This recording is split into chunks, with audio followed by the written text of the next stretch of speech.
This is a success story from the Access Initiative.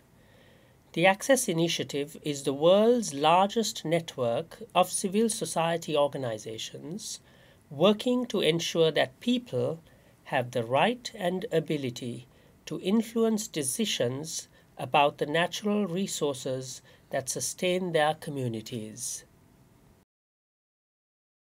Located in the Indian Ocean to the south of India, Sri Lanka is an island republic with a democratic government. Formerly known as Ceylon, it is perhaps most famous for its tea exports. The country has been affected by a 2-decade-old ethnic conflict in the north and east.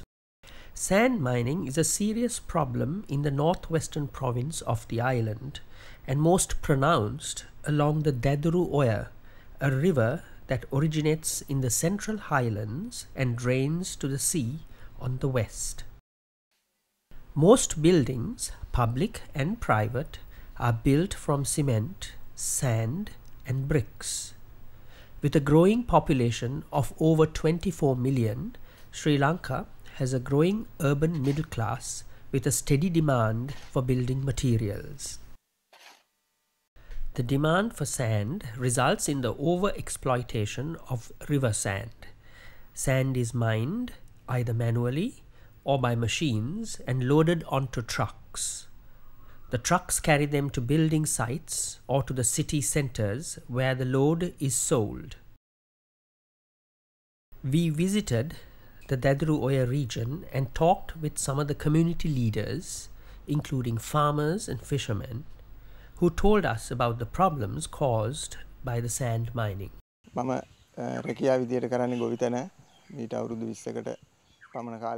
I have been a rice farmer for 20 years. Our drinking water comes from wells, but sand mining has caused saltwater intrusion. We now have to sink wells more than 80 feet deep. The water is yellow in color. The Chilau town also gets water from wells. Because of saltwater intrusion, we would not use the water for agriculture. The water supply system has also failed. I lost about a hectare of land that was washed away in the river. I know this river from the time I was 8 or 10 years old. It was a beautiful river. I feel sad to see the river. It has been devastated by sand mining. As a woman, I feel angry about the political interference and about the fact that the police have been inactive. The Buddha has taught us to live in harmony with nature.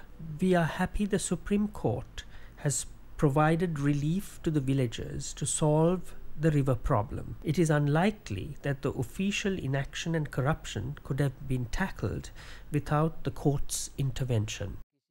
Sand mining in the riverbeds of the island are regulated by the Geological Survey and Mines Bureau. We spoke with a senior official of the Bureau. The Mines and Minerals Act was passed in the Parliament in the year 1992. Under this Act, the Bureau has the authority to issue licenses and other permits to regulate sand mining activities of this country. Before the order issued by the courts in the year 2000, huge amount of damage occurred due to illegal activities. GSMB faced two major problems. The first one, lack of required staff. The second reason, the lack of awareness among the people engaged with these mining activities. In June 2006, the community leaders filed a case in the Supreme Court of Sri Lanka complaining about the violation of their human rights under the country's constitution. They complained that their right to equality and residence had been violated because the Bureau and other government authorities had failed to regulate and control sand mining in their area. The case is still ongoing.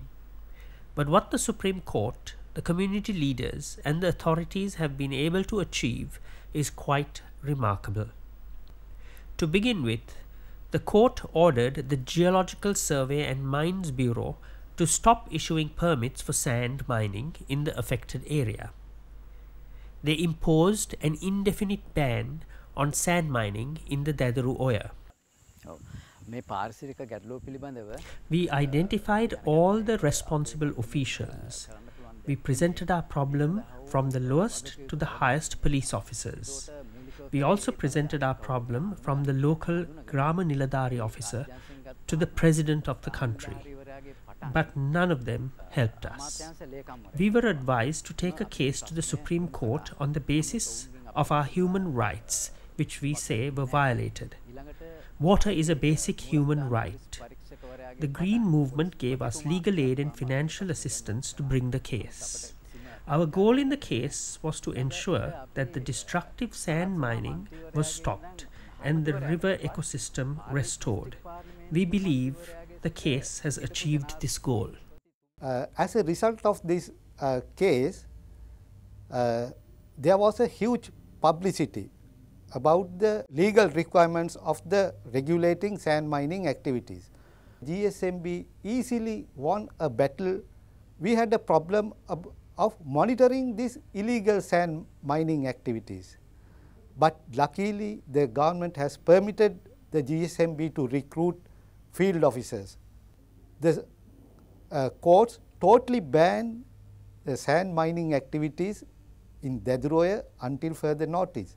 So it was helped us to eliminate the huge environmental problems in respect of sand mining activities in Deduru Oya. Even though the Bureau stopped issuing mining permits, illegal sand mining continued apace. The court then summoned senior police officers and issued orders to them to arrest and prosecute the violators. Before the case, the river had been severely damaged by illegal sand mining. We prosecuted over 2,000 violators annually in the local magistrates' court.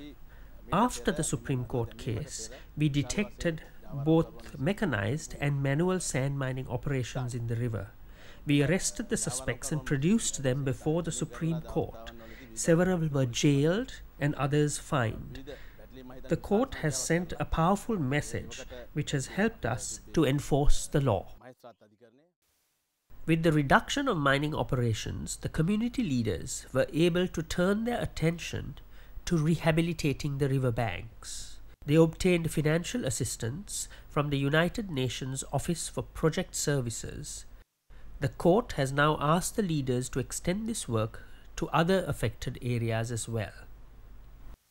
And simultaneously, as we went to the courts, we went to UNDP requesting funds, and we tried to find a cheapest method, appropriate or suitable.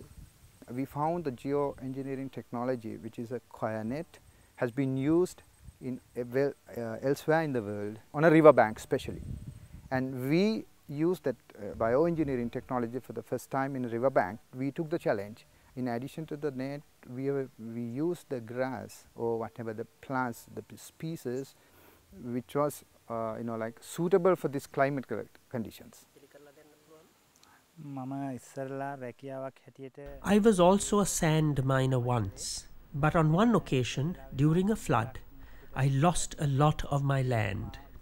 I was too sad to even look at the damage. Many of my coconut trees fell into the river and was washed away. It was then that the Navoda Environmental Conservation Society offered to rehabilitate the riverbank adjoining my land. Because the community leaders had access to redress and relief, and the Green Movement, a civic conscious non-governmental organization, was able to provide them financial and legal assistance, they were able to access the courts and obtain justice for themselves and the river. The Green Movement is part of the Access Initiative Coalition of Sri Lanka.